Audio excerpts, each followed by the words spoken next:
Yang pertama saya mohon maaf. Jadi perkiraan saya tadi ini kan setelah 3 tahun. Monggo silakan masuk.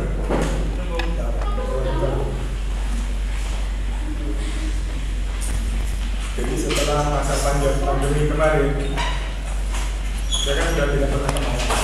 Otomatis hari ini seperti saya apel pertama ke pacar saya. Jadi saya gagap, gugup, ragu-ragu harus memulai dari mana. Terminal Blitar itu sudah berubah 100% dibanding 3 tahun yang lalu. Tapi alhamdulillah tempat parkir lagi sampah. Perhitungan saya setelah subuh ya, sekitar 5:04, saya perhitungkan kalau saya sampai perjalanan dari tempat saya ke kota Blitar, terminal itu kurang lebih kalau anak muda mungkin 20 menit. Tapi kalau orang seusia saya yang kecepatan tidak pernah lebih dari 40, maka kemungkinan saya sampai di terminal sekitar 1 jam.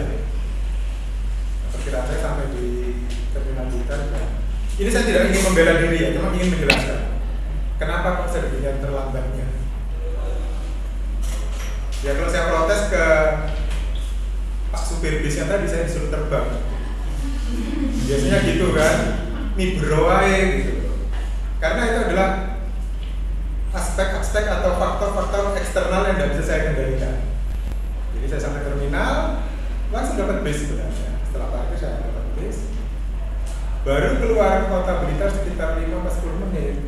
Bisnya berhenti di tempat tukang tambal ban dan mengganti ban kurang lebih 45 menit, bahkan mungkin 1 jam.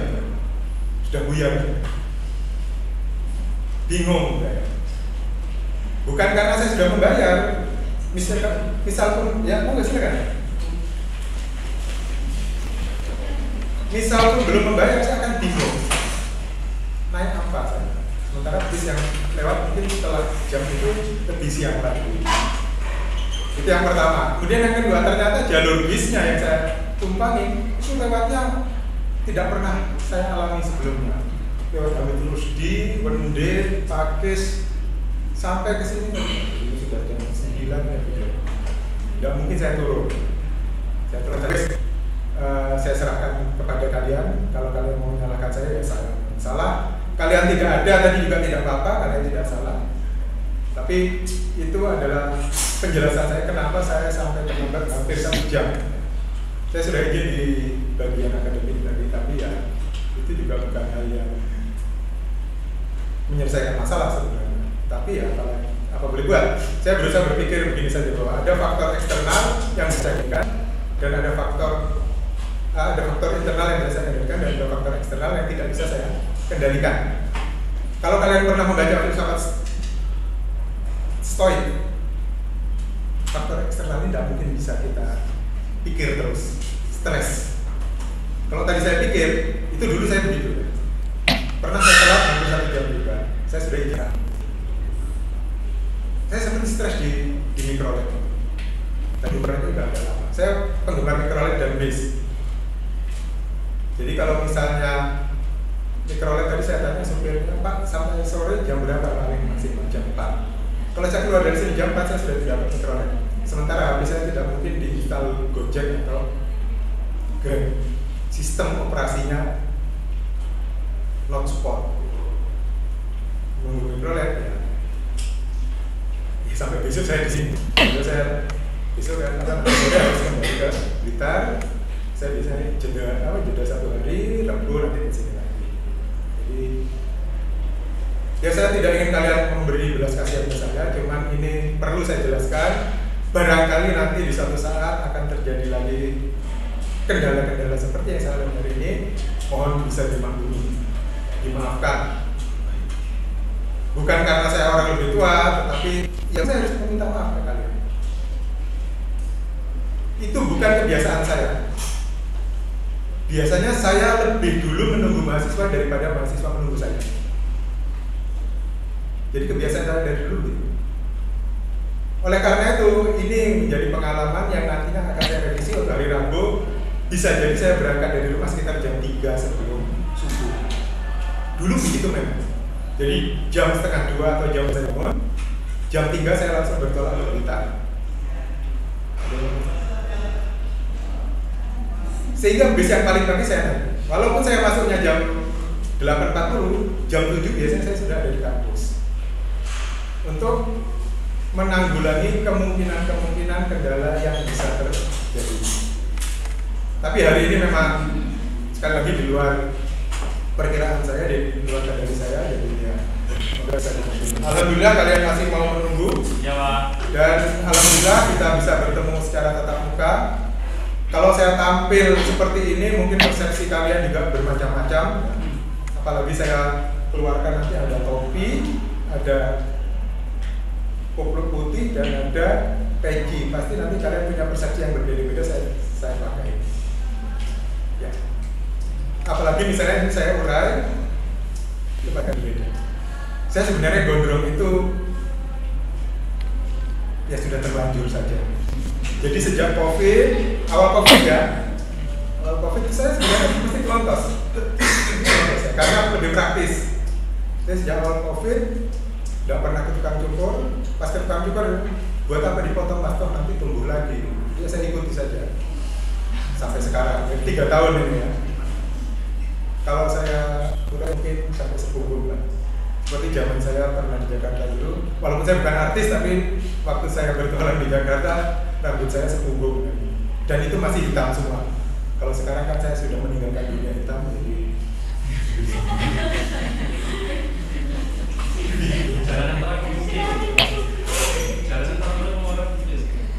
kelasmu ini sudah pernah ketemu saya secara Zoom ya? Iya. Ada semua. Kan berdua. Iya.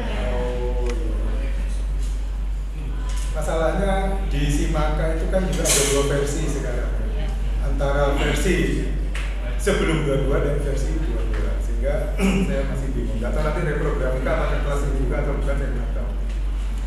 Nama saya sudah tahu ya, insya Allah. Mau dipanggil Pak boleh, Om boleh, jangan genit. Kondektur Om. Kalau Mbak biasa saja. Boleh, jadi kalau ketemu nanti di jalan silakan saya disapa. Karena sejak saya ngajar di Asia tahun 2006, sebelum DKV ya, itu berarti kan jumlah mahasiswa saya sekian banyak, apa mungkin saya menghafalkan satu persatu. Saya wajah kadang-kadang mudah mengingatnya, tapi nama yang seringkali keliru. Jadi mohon maaf kalau nanti ketemu di jalan, tolong saya disapa. Ya mudah-mudahan saya masih bisa menikmati kota Malang, karena bagi saya Malang itu salah satu tujuan wisatanya adalah kemacetan. Tadi juga saya alami gitu ya. Makanya waktu adik saya, adik ipar yang hidupnya di Batam, waktu mau cuti berlibur ya, kamu ingin menikmati apa di Malang? Tempat wisata ya di mana saja ada. Kalau kemacetan, mungkin kalau dibandingkan Blitar, memang Malang salah satu tujuan yang bagus. Nah, dia tetap ngotot ke Malang, ya monggo, nggak apa-apa. Kalau saya bercerita, ya mohon didengar saya. Kalau misalnya kalian merasa ini tidak ada pentingnya, ya juga monggo dihak saya. Tapi kalau misalnya ini adalah berbagi pengalaman, ya silakan. Saya hidup di Malang itu sejak tahun, kamu belum lahir barangkali ya. Kamu kelahiran rata-rata di atas tahun 2000. Iya. 99 ada? Ada apa-apa. Jadi kuliah itu kan kalau nggak salah negeri ya, setahu saya batas pendaftaran itu adalah usia 23 tahun.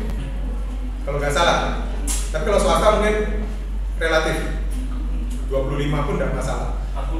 Tidak apa-apa. Kan pendidikan itu kan sepanjang usia. Jadi saya di Malang itu asal usul saya sudah tahu ya dari mana saya. Kalimantan mana? Saya dari Mataram.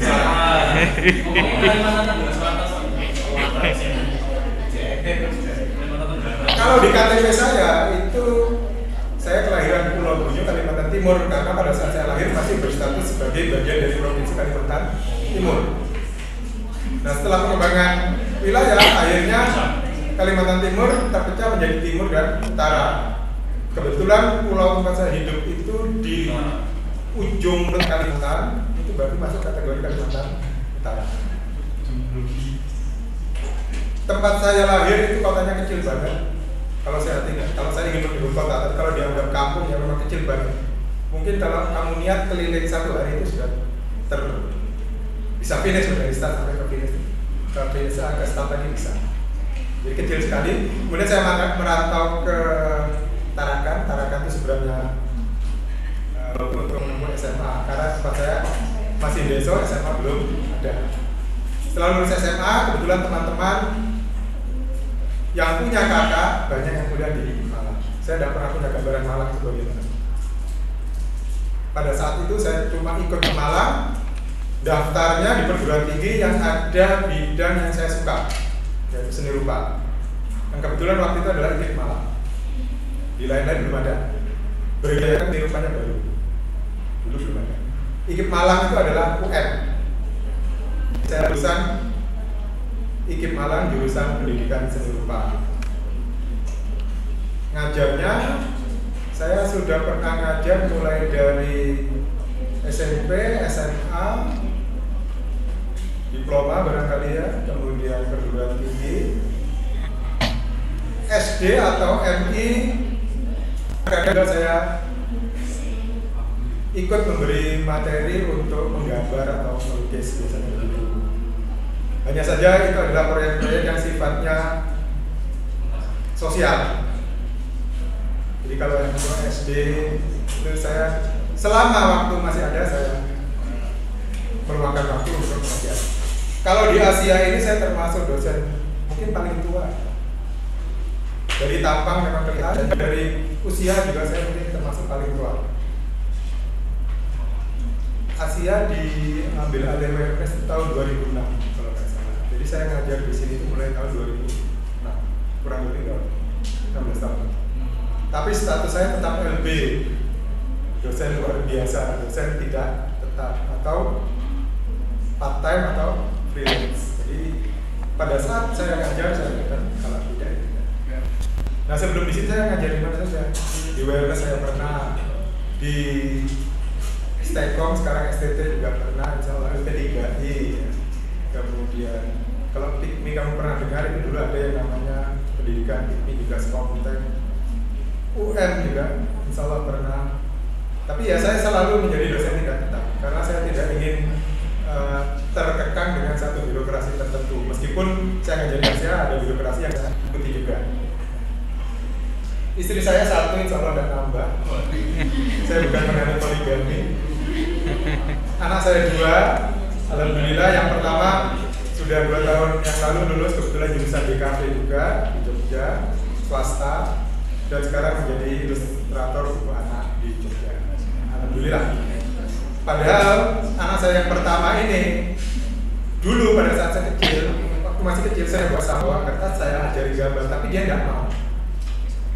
Sehingga pada saat dia mengupload karya gambarnya pada saat kuliah, yang saya tidak punya IG dan apa-apa, yang punya umumnya menunjukkan gambarnya, saya kaget. Progresnya sedemikian, saya ingin menguji ya, sekali lagi saya tidak. Jadi progresnya begitu pesat, sehingga pada saat dia lulus memilih menjadi ilustrator mana ya, itu jadi pilihannya. Kemudian yang kedua, kok ya ini yang kuasa yang sudah mengatur ya, saya tidak bisa. Pada saat mau masuk SMK, SMA ya, kebetulan kan anak saya kedua mondok, mencari sekolah yang paling dekat dengan pondok yang ada juga jurusan di kafe.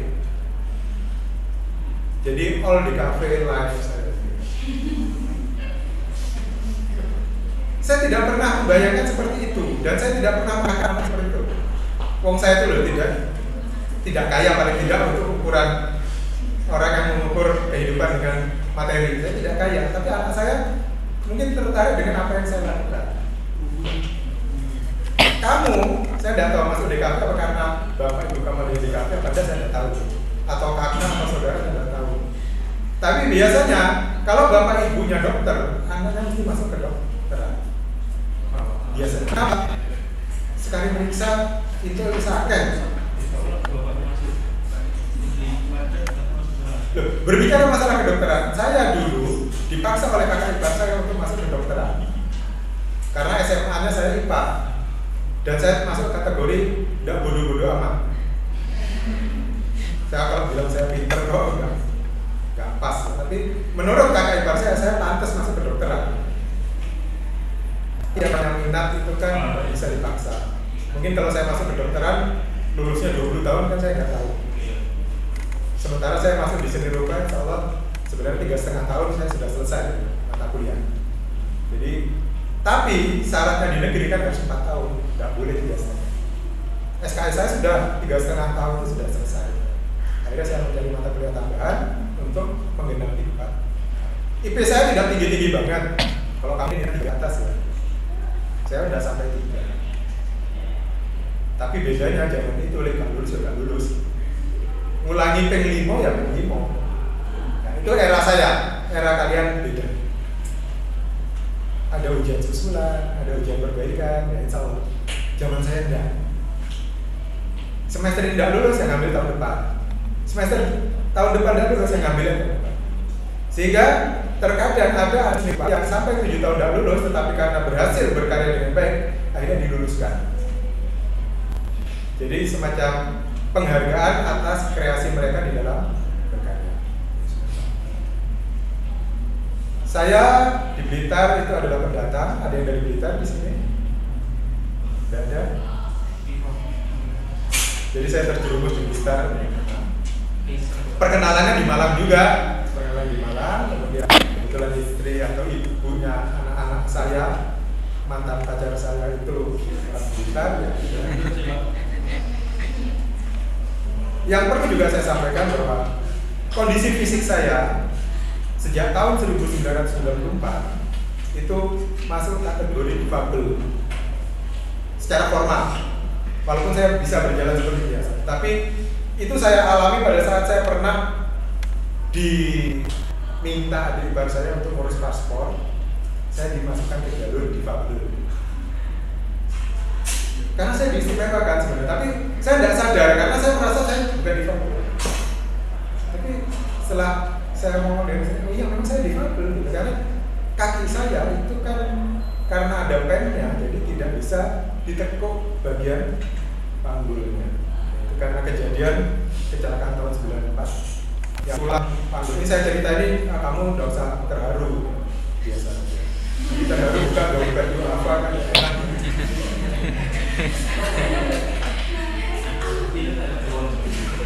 Tahun 94 sebelum nikah sudah nge-share, belum pacaran. Sudah kali ya? Lupa saya. Kamu belum lahir kan? Jadi saya kecelakaan, tulang panggul saya pecah. Sakit badan. Kok bisa? Pada saat itu ayah saya, bapak saya sedang berkunjung di Jogja dan mau kembali ke Kalimantan. Transit di Surabaya, saya ingin menemui dari Malang ke Surabaya. Saya dibonceng teman saya sampai di Pandaan. Ya ini yang kuasa sudah mengatur seperti itu. Ada gundukan pasir hitam yang tidak ada tandanya. Teman saya menghindari itu dan mencelat. Saya mencelat, teman saya bermandikan darah tapi dia tidak cedera berat, saya yang cedera. Kemudian di Saiful Anwar, saya kurang lebih seminggu atau 2 minggu tidak ada penanganan. Ya saya tidak ingin menyalahkan Saiful Anwar, saya pernah cerita. Tidak ada penanganan. Apakah harus operasi atau tidak atau bagaimana? Kan saya anak kos. Akhirnya saya dibawa ke Jogja, operasi di Jogja dengan resiko kaki saya ini tidak bisa ditekuk. Sehingga kerinduan saya yang paling besar adalah untuk bisa duduk bersila. Kalau saya diundang tetangga untuk kenduri, saya terpaksa menolak karena saya tidak mungkin kan yang lain duduk bersila, saya duduk di atas. Mereka selalu menyediakan kursi sebenarnya, tapi kan saya tidak. Jadi itu yang menyebabkan saya masuk kategori difabel. Kalau saya mau cerita itu pasti sampai bagaimana saya merasa tertekan dengan kondisi fisik saya. Tapi alhamdulillah bekas pacar saya yang mau saya nikahi masih mau menerima saya dalam kondisi apapun. Dia adalah wanita berpikiran keliru mungkin menurut saya, mau menerima saya apa adanya, padahal saya tidak punya apa-apa. Saya waktu nikah. Jadi pada saat saya akan nikah itu masih pakai krek 2, tahu ya krek ya? Untuk menopang orang yang habis kecelakaan. Saya pakai krek itu kurang lebih hampir 10 tahun karena cederanya parah banget. Jalan saya agak dikelam, biasanya kalau habis duduk begini atau duduk di bis turun itu jalan saya pasti agak kesulitan. Ini juga bisa saya berdiri, jadi mohon maaf ya, itu kondisi fisik saya tidak menghalangi apa yang saya sampaikan ke kalian. Saya bukan orang yang pinter, hanya kebetulan saja lebih dulu lahir dari kalian, bahkan mungkin dari bapak kalian. Lebih dulu rambutnya memutih daripada kakek kalian. Anak saya kelahiran tahun 98, kalian 2000-an, 99 ada juga ya. Jadi pas krisis, kamu udah mengalami krisis moneter.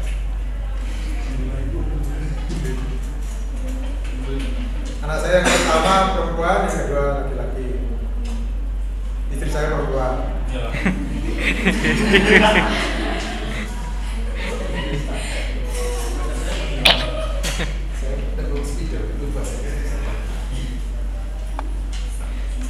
Saya sebenarnya sudah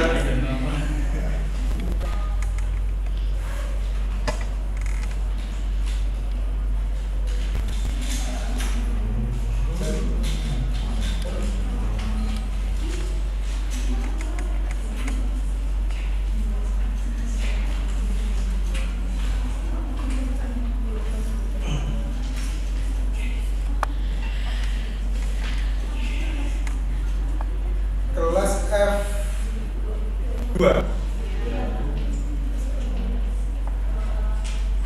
Untuk semester ini kalian juga menempuh bahasa visual.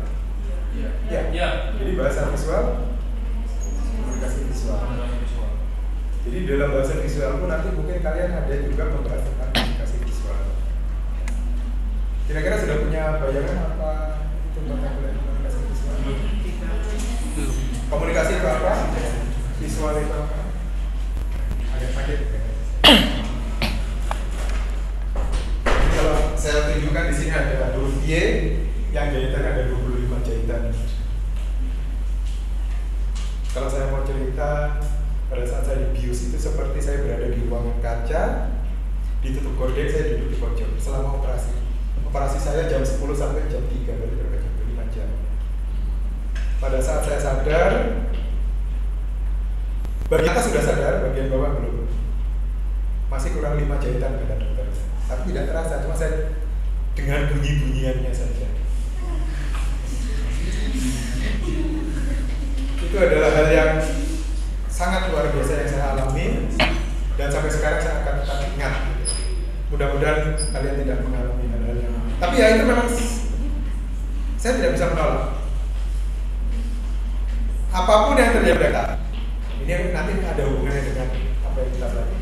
Apapun yang terjadi pada kita, itu pasti ada yang mengendalikan. Yakin atau tidak. Sebagai contoh saja, kamu lahir di mana, dari bapak dan ibu siapa, anak nomor berapa, apa bisa memilih? Tidak bisa. Tapi ada yang mengendalikan. Kamu duduk di sini, kata saya ada yang ngatur. Boleh percaya, boleh tidak. Ya saya tidak ingin memaksakan. Keyakinan kita boleh berbeda. Tapi saya ingin menunjukkan bahwa ada sesuatu yang mungkin di luar kendali kita, tetapi harus kita terima. Saya ketemu kalian di usia saya yang sudah hampir 60, umurnya masih sekitar 18-19 ya. 22. Oh 22? Masuk sih? Saya berapa? 15. Kamu kan baru semester 2 ya 3? 2. Semester 2 itu kan lulus SMA sekitar, kalau udah akselerasi loh ya. Kalau akselerasi mungkin lulus SMA 17 atau di bawah 17. Tapi kalau tidak akselerasi paling 18. Ya kan? 18 berarti kan umur sekarang sudah 22 atau sudah pernah transforman dari awareness soalnya saya. Oh gitu. Ya tidak apa-apa. Ini kan cuma perhitungan normatifnya saya saja. Jadi terkadang kita memang bisa menargetkan bahwa kuliah iso ya 4 tahun aja molor. Kasihan orang tua. Biaya kuliah mungkin tidak terlalu besar, biaya hidup. Biaya kebutuhan tidak terlalu besar, biaya keinginan. Fungsi kita dalam kehidupan adalah menyeimbangkan antara keinginan dan kebutuhan. Kalau itu seimbang, insya Allah stabil. Tapi kalau kamu tidak bisa mengendalikan antara kebutuhan dan keinginan, jomplang. Ngerti kan maksud saya? Ya. Apa itu keinginan, apa itu kebutuhan? Kebutuhan itu ya kita makan nasi. Kalau bagi saya ikan asin itu sudah rasa utama. Nasi ikan asin ada sayur bening, sambal terasi kalau orang Jawa itu kebutuhan. Ya. Tapi kalau keinginan kan sayur beningnya bermerek Kentucky Fried Chicken misalnya. Ikan asinnya mungkin Starbucks. Loh, ini kan keinginan. Kalau kebutuhan kan enggak.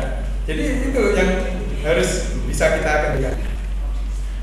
Saya sendiri ya memang dari dulu sih membiasakan hanya ya kebutuhan saja, tidak keinginan. Keinginan sih ada. Sekarang contoh sederhana saja, ada warung yang nasinya kita bebas mengambil. Biasanya mahasiswa senang makan di sini. Saya juga senang, karena bebas mengambil seberapa saja. Tapi seberapa banyak sih yang mampu kamu masuk ke perutmu? Bisa lebih dari 3 piring? Tidak mungkin. Sehingga warung yang memberi kesempatan orang untuk mengambil nasi sendiri itu tidak mungkin akan rugi. Kecuali dia pusing. Makan tidak bayar. Tapi kalau makan bayar, itu ada keuntungannya bagi mahasiswa, terutama kos-kosan, juga bagi pemilik warung. Dia juga beramal. Tapi sekarang memang era milenial, saya maklumi anak-anak istilahnya apa? Karena malas bergerak, dunia sudah digenggaman, pencet-pencet sudah datang makanan. Saya banyak menemui mahasiswa saya seperti itu, bukan di sini. Saya pernah tanya, kebetulan dia anak ditanya, kamu kalau makan di mana kemarin? Saya tidak biasa makan di mana orang ada. Ya sama dia sombong, tapi mungkin memang norma relasi sosialnya dia seperti itu. Saya kalau makan selalu pakai GoFood atau Grab. Saya tidak menganggap sombong. Anak sekarang mungkin memang begitu. Karena fasilitas itu memang memungkinkan kalian untuk melakukan hal-hal yang di luar perkiraan orang setua saya. Saya nanti kalau keluar dari kampus jam 4 gitu sudah kangen aplikasi jalur golong apa sih dulu aplikasi Gojek atau Grab baru bisa saya. Tapi saya naik sepeda motor juga kesulitan kalau tidak Matic pun harus saya yang di depan, kan kasihan tukang ojeknya kalau saya yang di depan. Kalau saya di belakang kaki saya lalu bergagak tidak bisa, menyulitkan.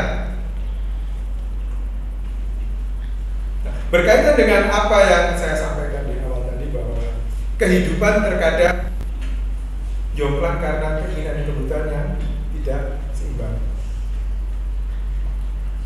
Orang yang suka sekarang lagi trennya orang pamer ya. Lek wis sugih aku pamer sih. Nikmati aja dhewe. Saya cuma berpikir begini, kalau sudah kaya itu kan tidak harus dipamerkan. Orang sudah tahu kamu kaya. Tidak usah pamer. Pak Jokowi tidak usah pamer wis sugih. Saya bukan pro Jokowi. Saya bukan kampanye. Jadi jangan, kalau saya menyampaikan di sini adalah forum netral. Berbicara masalah politik pun saya anggap itu netral, saya tidak membela salah satu kubu. Saya cuma menjelaskan begini. Misal Pak Jokowi pakai baju yang dibeli di pasar Blimbing, orang tetap menganggap itu berharga mahal. Tetapi kalau saya pakai baju merek ISL, IFL, IFS, itu orang nggak akan percaya. Paling tukunin pasar Serengat. Iya kan? Sehingga apa? Terkadang fungsi atau jabatan seseorang itu mempengaruhi apa yang dipakainya. Jadi kalau jabatanmu sudah tinggi, nggak usah beli yang mahal-mahal. Ini jabatan tinggi, Rolexnya 300 juta. Ngerasa dong, gaya jam sakmono piye rasanya. Ya ini nih untuk ya saya sebagai orang tua seringkali memang banyak menasehati menyeimbangkan antara keinginan dan kebutuhan. Saya punya jam tangan yang usianya lebih tua dari kalian. Saya beli tahun 96. Sampai sekarang sih bagus. Cuman kemarin pas mau saya pakai, baterainya habis, belum sempat saya bawakan ke tukang jam. Akhirnya saya pakai ini jam juga pinjaman.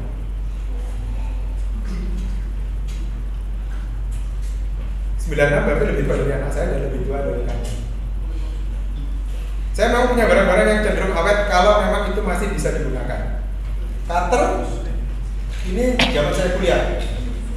Boleh percaya, boleh tidak. Ini tahun 83, 84 saya beli. Masih ada. Tapi nggak tahu merek NT ini masih ada nggak sekarang. Ini cutter legend ini. Kalau spidol nggak mungkin. Karena spidol baru, spidol lama tidak mungkin bisa digunakan.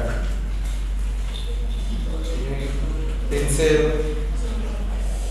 Nanti saya kasih giveaway siapa yang paling banyak bawa pensil.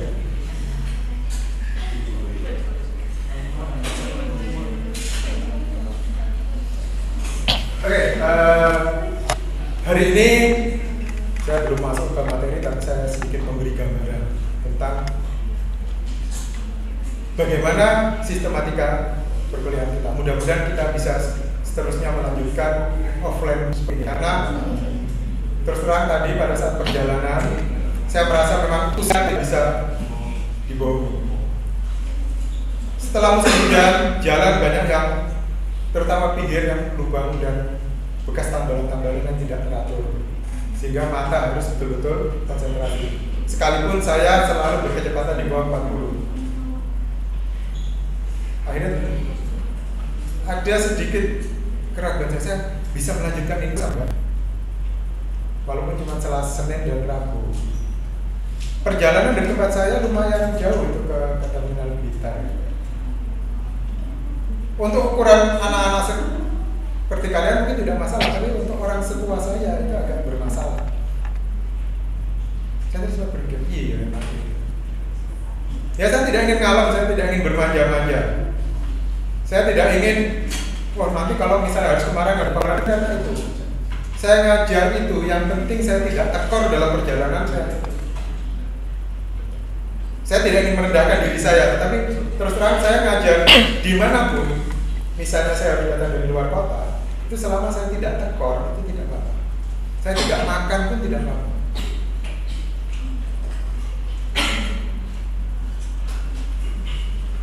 Jadi saya ingin menunjukkan bahwa saya membagi alamat itu bukan karena uang, tapi lebih kepada bagaimana supaya apa yang pernah saya ketahui mudah-mudahan bisa juga kalian. Saya pernah ngajar ekstrakurikuler pelukis di salah satu MI di tempat saya, dan saya memang sudah misi saya tidak minta bayaran.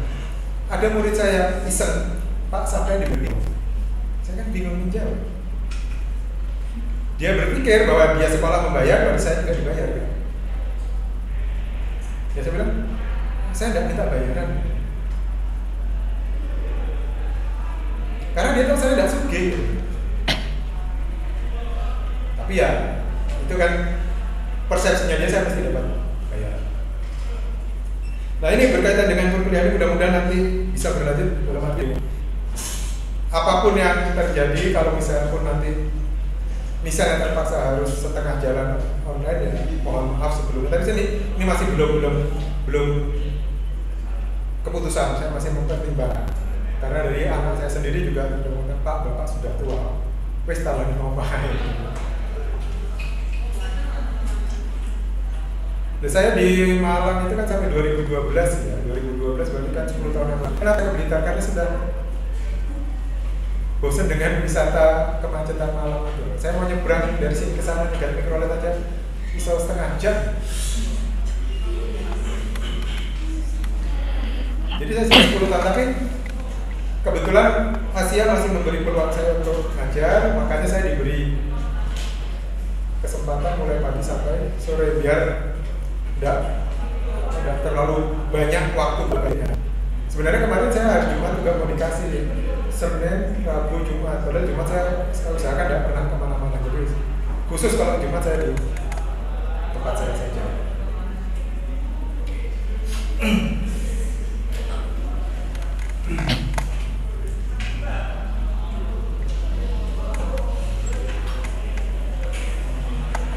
Ini mata kuliah komunikasi visual ini, istilah komunikasi saya pikir kamu tahu ya. Di dalam komunikasi pasti ada yang namanya pesan. Jadi komunikasi itu intinya adalah bagaimana kita menyampaikan pesan dari kita ke orang lain atau dari satu pihak ke pihak yang lain, dan sama-sama bisa saling mengerti apa yang dikomunikasikan.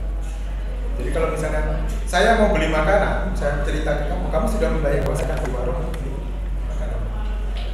Tetapi bukan berarti bahwa apa yang kita komunikasikan itu langsung mudah dipahami. Sudah lisan, sudah tersampaikan dengan baik pun masih mungkin ada disalah persepsikan. Tetapi itu memang yang namanya dinamika di dalam kita berkomunikasi. Jadi pasti ada noise-nya, pasti ada gangguan, pasti ada hal-hal yang persepsional individual yang menyebabkan apa yang kita sampaikan tidak. Tapi pada intinya komunikasi adalah menyampaikan pesan dari satu orang ke orang lain agar apa yang diinginkan oleh si pihak pertama itu bisa dipahami oleh pihak kedua. Intinya kan seperti itu. Kalau tidak dipahami bagaimana? Ya tentu terjadi miskomunikasi. Bisa saja. Contoh sederhana adalah permainan pramuka. Kalau berbaris, yang di depan diisikan satu kata atau dua kata. Begitu disampaikan itu kata itu sudah berubah. Ada kemungkinan seperti itu kan? Itulah manusia. Ini sedikit gambaran visual. Ya, tentu saja visual adalah segala sesuatu yang sifatnya bisa dilihat oleh mata. Apapun. Nah, tapi dalam konteks ini tentu saja konteksnya adalah kafe. Jadi yang dimaksud komunikasi visual adalah dalam konteks di kafe. Nah, kalau kita berbicara masalah komunikasi visual, itu sebenarnya istilah lainnya adalah kalau kalian pernah membaca yang namanya semiotika, atau ada juga yang disebutnya semiotika visual.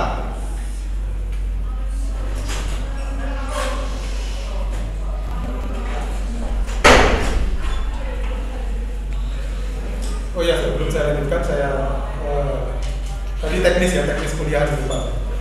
Biasanya usahakan, saya tidak melarang kamu terlambat, tapi saya tidak menganjurkan kamu terlambat. Kalau misalnya terlambat pun, usahakan tidak lebih dari 15 menit. Saya berusaha untuk tidak terlambat.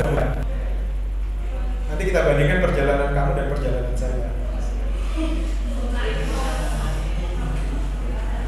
Ini kita sepakati aja. Jadi kalau misalnya sudah 15 menit, ya lebih baik tunggu di luar aja. Karena apa? Kalau keterlambatan itu membuat kamu tetap bisa mengetahui informasi yang sudah saya sampaikan sebelumnya, tidak apa-apa. Tapi biasanya setelah saya menyampaikan materi kurang lebih 10 atau 15 menit, kamu baru datang, pasti informasi yang sudah saya sampaikan di awal tadi yang baru datang tidak. Walaupun yang di sini juga belum mesti tahu, apalagi yang baru datang. Jadi ini hanya untuk memudahkan saya dan kalian. Kemudian kalau presensi saya sebenarnya sangat relatif, tapi usahakan jangan sampai tidak hadir lebih dari 4 kali tanpa izin.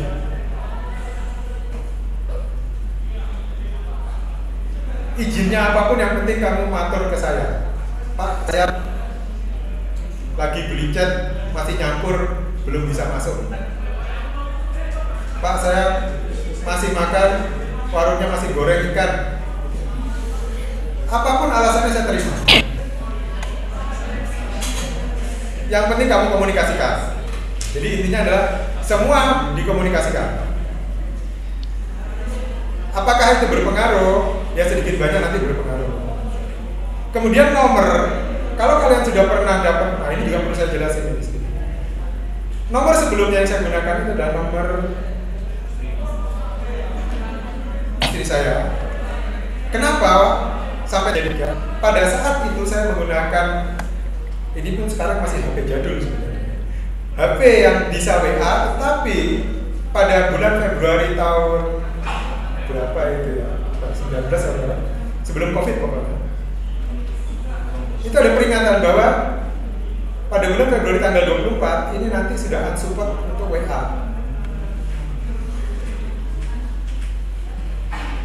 Jadi nomor saya yang sebelumnya saya pakai ini itu sebenarnya masih hidup terus, masih ada, cuma tidak bisa digunakan untuk WA. Silakan. Jadi saya punya nomor pribadi, ibunya istri saya punya nomor pribadi yang akhirnya kita gunakan bersama karena kebetulan kuliahnya online, jadi saya pikir mudah digunakan. Jadi kalau yang sebelumnya 081 555 68415, kalau nomor saya itu ini ya, 155.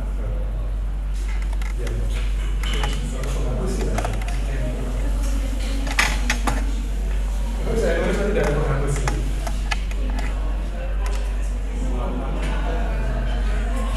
Ini nomor saya yang asli gitu. Setelah saya dapat HP lungsuran, saya senangnya lungsuran dan mau beli, kecuali nanti ada iPhone 11. Belum ada ya iPhone 9. iPhone berapa sih? iPhone 6. Jadi ini HP lungsuran dan ternyata setelah saya aktifasi nomornya bisa digunakan, ya akhirnya saya gunakan. Jadi ini nomor saya yang sekarang. Nanti insya Allah kalau ada grup saya menggunakan nomor ini karena kasihan istri saya di rumah kalau saya pakai itu untuk nomor grup. Ya, mungkin tadi ada juga yang SMS atau WA ke nomor yang mana, ini maksudnya ke sana dikira ini sudah malah kok belum teko neng di lain. Ya mudah-mudahan tidak. Jadi ini nomor saya nanti. Mudah-mudahan ini HP-nya masih bisa digunakan. Ini kayaknya Galaxy Duo ini udah out of date juga. Cuman sebagusnya Samsung itu sistem operasi Android-nya masih tetap bisa support ke WA. HP bagi saya itu hanya penting bisa mudah-mudah untuk WA. Ya ini berkaitan dengan masalah izin. Kalau izin sakit silakan langsung saja. Saya juga nanti kalau misalnya bisa membentuk grup, mudah-mudahan ini harddisknya kuat, RAM-nya kuat juga. Kita buat grup sehingga apa-apa yang perlu disampaikan nanti bisa saya sampaikan melalui grup.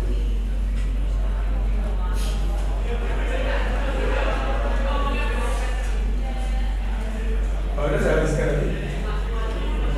Komunikasi visual atau semiotika visual. Ada yang mengatakan atau memberi semacam definisi semiotika itu adalah ilmu tentang tanda. Tanda apapun. Hidup kita itu kan dipenuhi dengan tanda. Sadar atau tidak sadar, kamu mengerti atau tidak, tetapi semua dipenuhi dengan tanda.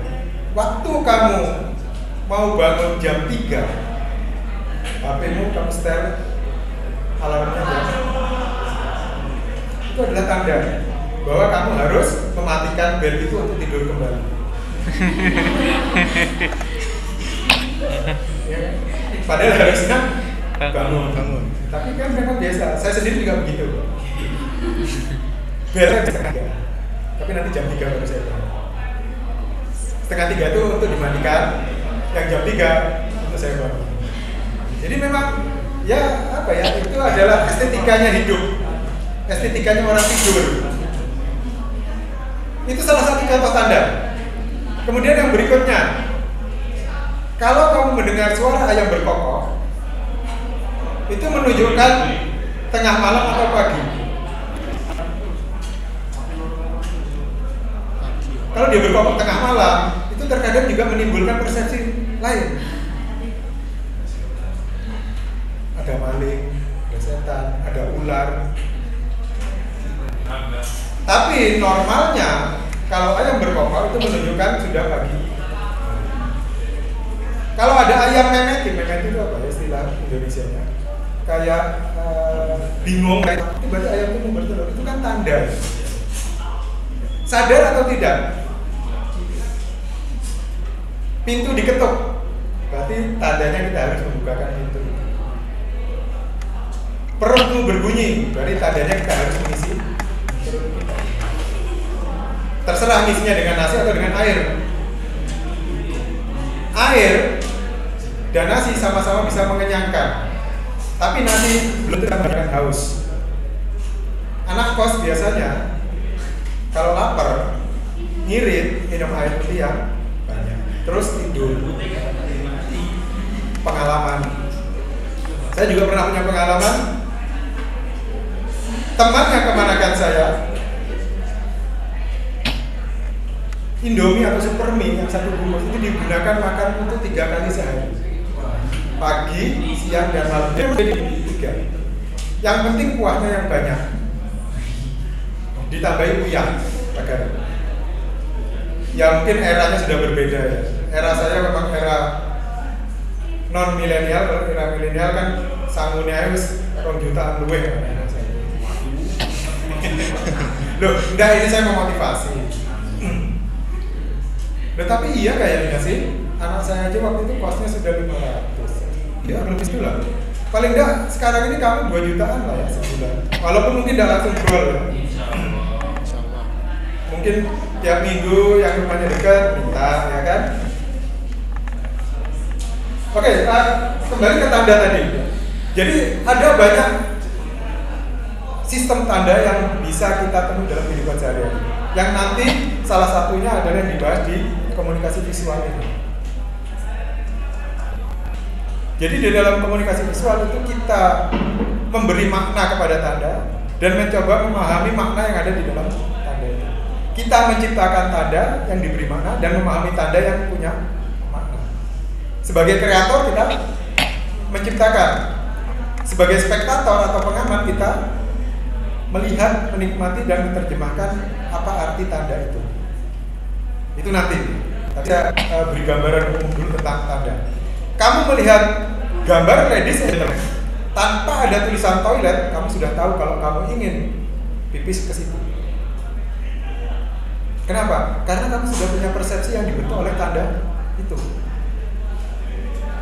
Gambar ladies and gentlemen itu sudah memiliki makna tertentu yang kita sepakati bersama. Sama seperti dengan merah, kuning, hijau di jalan. Itu adalah tanda. Merah harus ngebut supaya lepas dari lampu merah. Kuning, biasanya kuning itu diabaikan. Tidak merah ya hijau.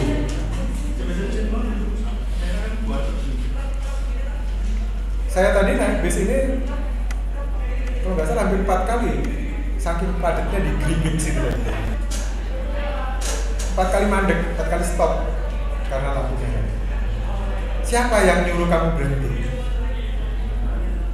Sekuat apakah warna lampu itu bisa menghentikan kamu?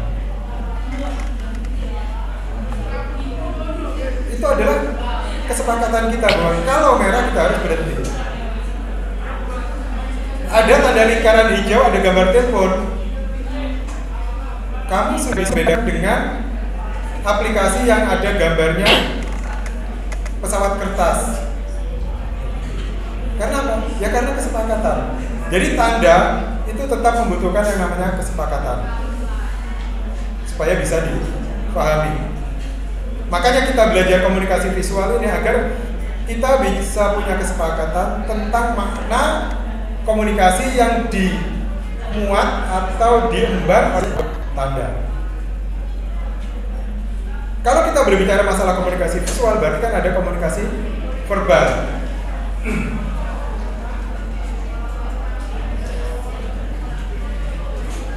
Bedanya apa? Kalau visual itu bisa dilihat oleh mata dan memiliki mata. Kalau verbal itu bisa diucapkan atau dituliskan. Seperti contoh permainan tadi, membisikkan satu kata di depan, itu kan verbal, diucapkan secara lisan. Kira-kira dari kedua ini, komunikasi manakah yang lebih mudah dipahami? Yang visual atau yang verbal? Visual. Betul. Sekarang bayangkan kamu melihat gambar yang kamu belum pernah tahu sama sekali. Kira-kira bisa kamu? Ya kalau lambangnya WA, P atau S atau jalan licin itu sudah tahu karena dari kecil kita sudah melihat. Tapi kalau yang belum pernah sama sekali, on off mungkin kamu sudah tahu. Ya kedua-duanya memang saling mendukung antara verbal dan visual. Verbal pun terkadang masih memungkinkan untuk terjadi komunikasi. Apalagi visual. Visual itu multi persepsi. Gambar yang sama bisa diterjemahkan berbeda oleh orang yang berbeda. Tergantung dari referensi yang dimiliki. Ini saya contohkan juga seperti pengalaman. Ada orang yang mengatakan bahwa menularkan pengalaman kepada orang lain. Padahal pengalaman itu sifatnya adalah individual. Tidak mungkin ada pengalaman yang sama yang bisa dialami oleh satu orang dan orang lain. Pengalaman saya yang saya ceritakan ke kalian, sekalipun mungkin saya bisa memberi solusi pada pekerjaan saya, belum tentu kalau kalian gunakan bisa memberi solusi pada pekerjaan kalian. Ya saya bukan tidak percaya dengan kiat-kiat menjadi orang kaya, menjadi jutawan, bukan tidak percaya. Tetapi ada variabel-variabel yang setiap orang pasti berbeda. Katakan variabel yang sama, misalnya sama-sama punya modal yang besar, tidak terhingga, si A dan si B misalnya. Jadi istilahnya dia mau buka usaha apapun, selama usahanya berjalan dengan baik, dia bisa berhasil dengan baik. Tetapi ada variabel lain yang mungkin bukan itu. Jadi pengalaman memang bisa diceritakan, bisa diusahakan untuk ditularkan, tapi nanti yang kamu alami dari mendapatkan cerita pengalaman itu belum tentu bisa sama dengan pengalaman yang saya sampaikan. Boleh tidak sependapat, tapi karena saya merasa bahwa pengalaman itu adalah sesuatu yang individual, dan pengalaman itu akan memberi persepsi yang juga berbeda antara satu orang lain. Ya seperti saya contohkan, misalnya saya bawa kopi, saya niat dari bawa kopi, biar kamu bisa membedakan. Kalau saya pakai topi ini, kira-kira persepsinya sama pada dengan topi ini? Beda. Beda. Dan dengan topi ini tiga barang yang sebenarnya biasa-biasa saja. Kalau pakai dalam situasi yang berbeda itu akan menimbulkan persepsi yang tidak sama. Nah itulah yang saya anggap bahwa pengalaman itu juga demikian. Akan ada variabel-variabel individual yang tidak bisa kita samakan. Itu berarti apa gunanya penulis-penulis kiat menjadi orang kaya, itu kan hanya berbagi pengalaman. Dan pengalaman itu juga bisa dialami oleh orang lain yang diceritakan kepada si pembagi pengalaman. Jadi sekali lagi boleh tidak sependapat. Jadi hal-hal yang sifatnya relatif kita bisa berdebat dan tidak harus seperti matematika 1 tambah 1 harus 2 misalnya. Matematika itu kan mengamankan jawaban. Kalau kita tidak perlu mengamankan jawaban karena memang yang diperlukan adalah dialeka. Dari sekian yang ada di kelas, silakan punya pendapat yang berbeda. Itu yang saya hargai. Justru kalau jawabanmu sama, itu yang saya tidak suka. Jawaban sama tapi kata-katanya berbeda. Mata kuliah kita adalah mata kuliah teori, sehingga silakan membaca buku yang banyak dan kita bisa saling berdiskusi. Cari buku-buku yang ada hubungannya dengan semiotika. Semiotika komunikasi visual, semiotika visual, atau yang ada kata-kata tanda, pesan, tanda, dan makna. Ya, itu semua buku yang ada hubungannya. Saya tidak membatasi buku apa saja, karena sekarang kami bisa mengakses segala macam literatur, baik elektronik maupun cetak.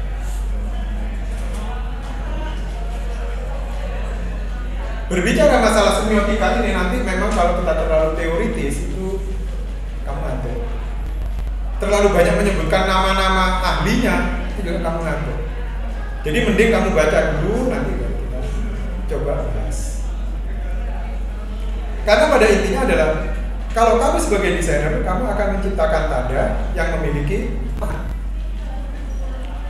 Kalau sebagai pengamat atau spektator, saya menikmati tanda, melihat tanda, dan mencoba mencari makna di balik tanda itu. Mudah-mudahan bisa dimengerti ya. Antara pencipta dan pengamat itu kan kalau bisa satu persepsi. Ini kaitannya dengan desain komunikasi visual. Sebagai contoh saja, kamu kalau melihat warna merah, yang ada di benak kamu karena dari kecil di dalam sekolah kita diberi bahwa merah itu adalah berani, maka sampai sekarang pun kita mengatakan merah itu adalah berani. Padahal kalau nilai merah di era saya itu adalah nilai yang tidak baik. Kamu mungkin tidak pernah mengalami yang namanya nilai ditulis dengan tinta merah. Kalau di era-era dulu nilai 5 itu merah. Makanya saya pernah bermain drama waktu masih kecil, kelas 4 SD kalau nggak salah. Itu saya jadi orang tua yang anaknya rapotnya berani karena nilainya merah semua. Ingat saya, jadi dengan kegrogian yang luar biasa saya bergerak karena sudah ditunjuk oleh guru. Ya, judul dramanya ya rapot berani karena nilainya merah semua. Itu merah itu adalah kesepakatan kita bahwa dia. Kemudian kalau kita hubungkan dengan era sekarang yang katanya tahun politik, ya sekali lagi saya tidak akan membahas masalah politik dan kebahagiaan. Tahun politik itu warna merah itu nanti dipolitisasi. Hubungan dengan salah satu ormas atau partai, sehingga di kita, di benak kita, nggak tahu anak-anak seusia kamu mungkin sudah nggak peduli ya seperti itu. Kalau lihat orang pakai baju merah, itu PDI. Kalau saya menyebut ini saya tidak pro ya. Kuning Golkar misalnya, hijau PKB misalnya, biru Demokrat. Itu kan wajar karena apa? Di benak kita, di persepsi kita sudah ada hal-hal yang mendukung untuk kita menyimpulkan bahwa warna tersebut cenderung menunjukkan keberpihakan pada partai atau kelompok tertentu. Nah nanti kalau kamu mendesain, lepaskan pikiran-pikiran seperti itu. Kamu pengen mendesain dengan warna merah, waduh kok dikira PDI? Nggak usah. Kita nggak usah berpikir seperti itu. Jadi forum kita adalah forum netral. Boleh kita memahami kondisi politik, tapi tidak harus berpolitik. Kalau ada gembar-gembar, hindari politik uang. Kalau saya politik, saya hindari. Kalau uangnya, ya saya pikir-pikir ya. Jadi politik no, uang mungkin yes. Tapi kenyataannya kan masih seperti itu. Oke, itu tadi tentang warna. Selama yang kita masih tetap mengacu pada apa yang kita pernah ketahui dari kecil, itu kita tidak bisa kata lepas dari persepsi yang sudah kita. Kalau saya suruh nuliskan nanti pasti menurut kamu merah apa, biru apa, tiap orang pasti akan berbeda. Warna itu juga bisa mempengaruhi yang namanya rasa. cenderung mengatakan bahwa warna merah itu adalah warna panas atau dingin? Panas. Bukan biru yang panas. Dingin biru. Masa sih? Kalau kompor api biru kok panas? Ayo, ya kan? Kompor itu dicari yang apinya biru karena panasnya melebihi ya. Jajalan ya, kompor mau kenal oleh warna biru cekep. Ada apa? Lah, jadi kan ada anomali juga ya, kadang. Boleh anomali apa bukan ya? Tapi kita mengatakan biru adalah dingin, merah adalah panas itu karena persepsi. Kita melihat api kalau kita bakar merah. Tapi perkembangan selanjutnya dengan adanya teknologi yang luar biasa menggunakan gas, akhirnya api yang paling panas itu berwarna biru. Padahal biru kita asumsikan sebagai warna dingin. Karena apa? Kita menganggap air itu warnanya biru, padahal air itu bukan biru loh warnanya. Air itu warna dingin. Kenapa kok air itu warnanya biru? Karena langit biru. Langit itu tidak biru loh. Lihat langit itu. Biru. Ayo. Kalau langit ini putih, ini langit-langit ya. Beda langit-langit. Orang mempersepsikan langit itu berwarna biru, padahal langit itu adalah ruangan kosong. Tapi ya tidak apa-apa.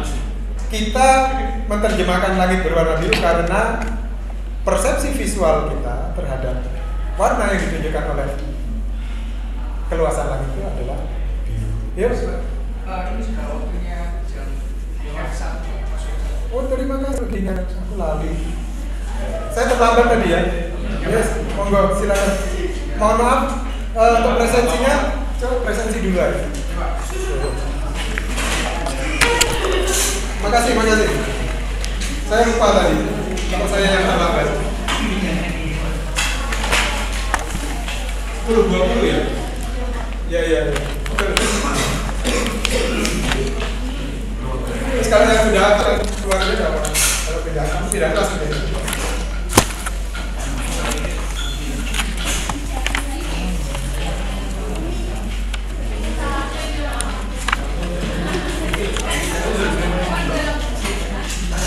Kalau yang belum ada namanya ditulis di bawah aja.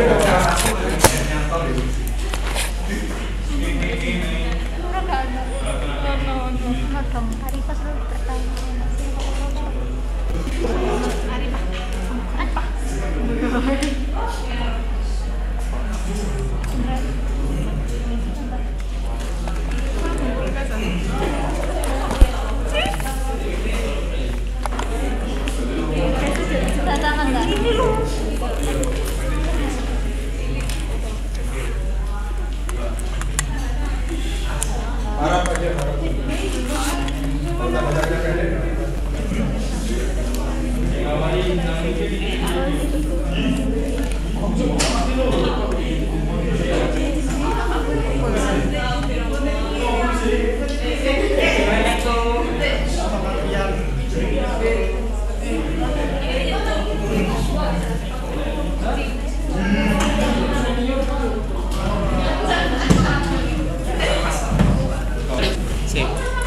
Apa sing setengah 11 sih? Cici. Waduh. Jadi mau setengah 11 wis mulai. Kira sing CFC. Apa bos? Lanjut.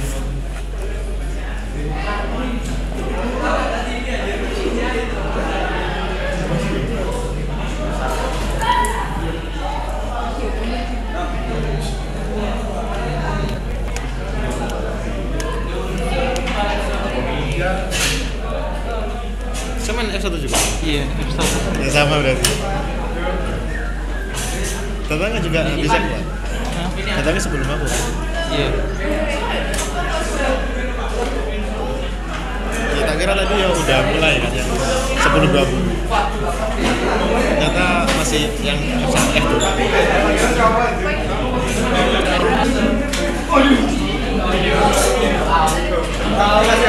Ya, tak kira tadi 10-20 udah masuk Pak. Cuman F1 juga? Iya. Siapa namanya? Nama aku Ali Akbar Aruf. Manggilnya Ali.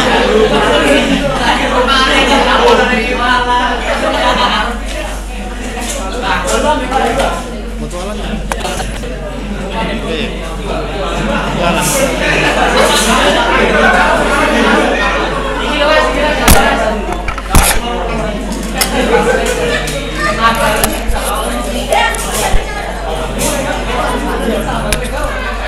Pengalaman.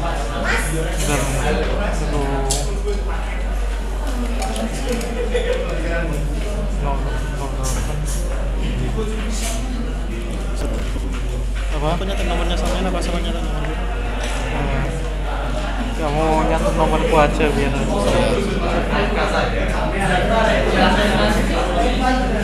Iya.